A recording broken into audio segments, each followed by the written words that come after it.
what's the story? Actress walks in to meeting people that she doesn't know, who she hopes likes her, you know, and then it'll lead to a reading which she isn't nervous about, but this part really makes actress uncomfortable. That's the story that's going to get told there, right? That's the story. So how do we fully invest in that? How do we concentrate on that? What would you do? So I'm asking you, Sam. That's you. How do you want the story to end? With them liking me.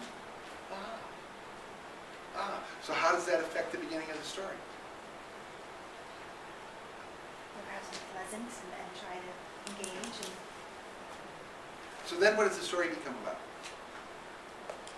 being kind. Actress getting past nervousness. So now listen to me. This is if instead of you sitting there going, I really hate when they do that, I don't know what I'm going to say, right? Which is probably some semblance of what would go through your mind. That would what would be. I don't have the small talk thing anymore. I used to have it intensely, and that would be what would be going through my mind. They're going to say stuff, and I'm not going to know what to say, and I'll probably say something stupid. You know, that's what would be going through my mind. So if instead I said, what the story is in there is actress nervous about small talk makes it through. And anybody who sees it, that's the story I have to tell in that room. If you let yourself think, that's the story I'm telling in that room, then if you'll try this for me, and take your mind off of what could go wrong, right? Because that's just that stuff I was talking about that there's plenty of in the world already. That's imagined consequence.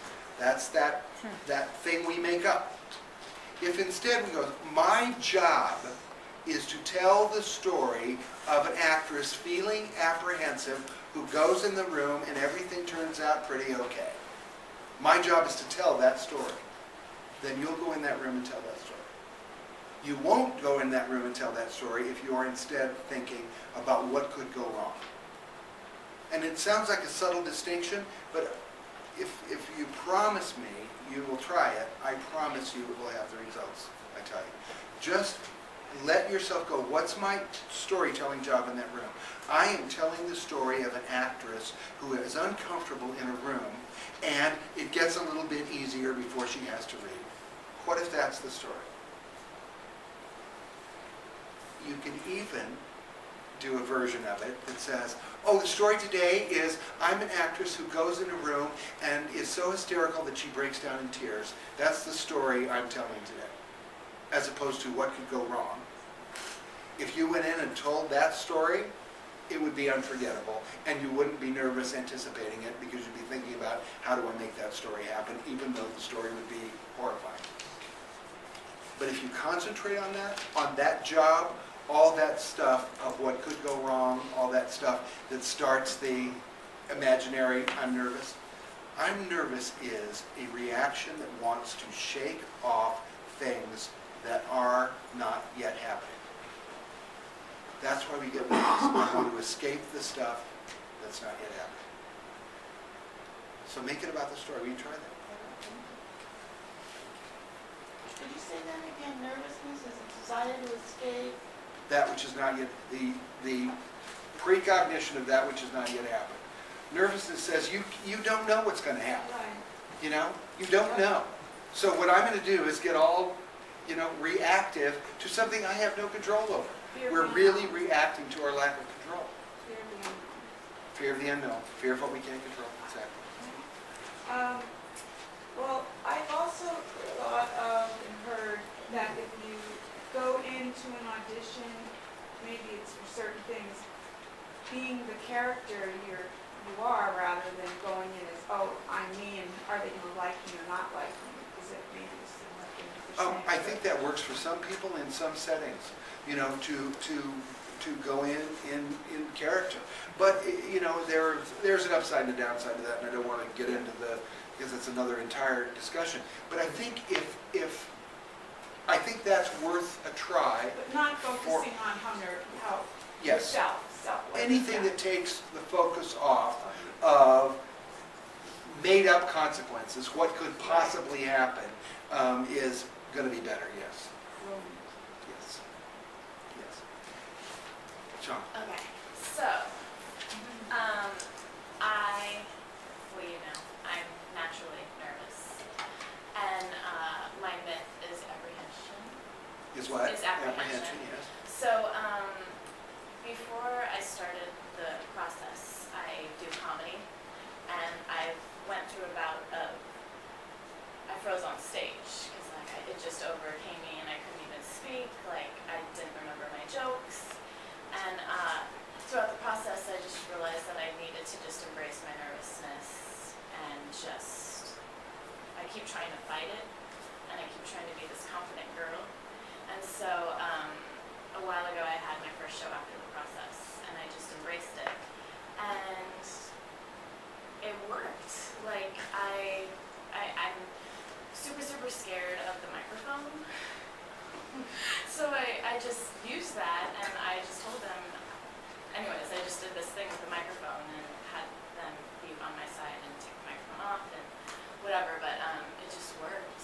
And I just want to say that if you go with the mindset of it ending well, it works.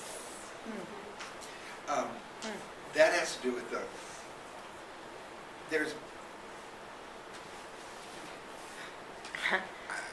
I have a whole series of comics that owe me money because, and some of them are coming through, because especially in stand-up comedy, more than any other form, just because it's you alone in ultimate scrutiny, an entire comedy career can be built on the myth, because people so get that. And if you make every joke about apprehension, truly you will get a laugh before you even get to the punchline, because they get already that you're the apprehension girl. Yeah. And so, when it's about, you could do an entire routine about the mic, No, about everything that could happen with a It's like mic. opened up this whole new mindset of everything. I don't know. It's exciting. I had a girl who had, in New York, whose myth was curiosity. I mean, to the point, she struggled with curiosity. She wanted to know about everything, and yet she was embarrassed about. So she developed a stand-up career out of, what's with that? I'm just curious. And she does an entire act about, with the, no hair, how does that working for you? I'm just curious. And every line ends with, I'm just curious.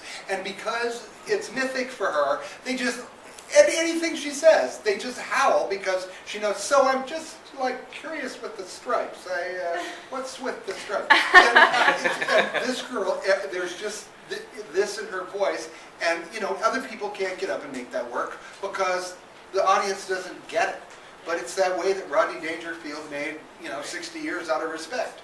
It's just, and the deeper you. So I'm glad you had success. I would encourage you to go deeper with it, because literally, you can become the. Yeah, one of my friends had said, she's like, because it's obvious, like anyone can see it, but I never had said it, and she's like, since you've actually just opened it up and let everyone know that you're aware of it, it just makes you seem so much more confident, and it's just, so that was nice to hear. I'm happy for that. And when she talks about stand-up, what you mentioned tonight about how just tell the story, obviously it pertains to acting, which I recognize, but now that I think about all the favorite stand-ups that I actually look up to, every one of them, their entire set is telling a story. Oh, And I'm sitting here absolutely. thinking like, holy shit, I need to get to that point. Well, and for stand-ups, it really can get down to reduce down to a constant repetition of the same story over and over and over again if it's mythic for them. It's just, it is, because, there's a whole lot of reasons why specifically in stand-up comedy it is purely mythic, but it works. But yes, anything that works, it doesn't matter. It does not matter. You look at the commercials that make you buy something. What is working in that commercial is the little story it tells.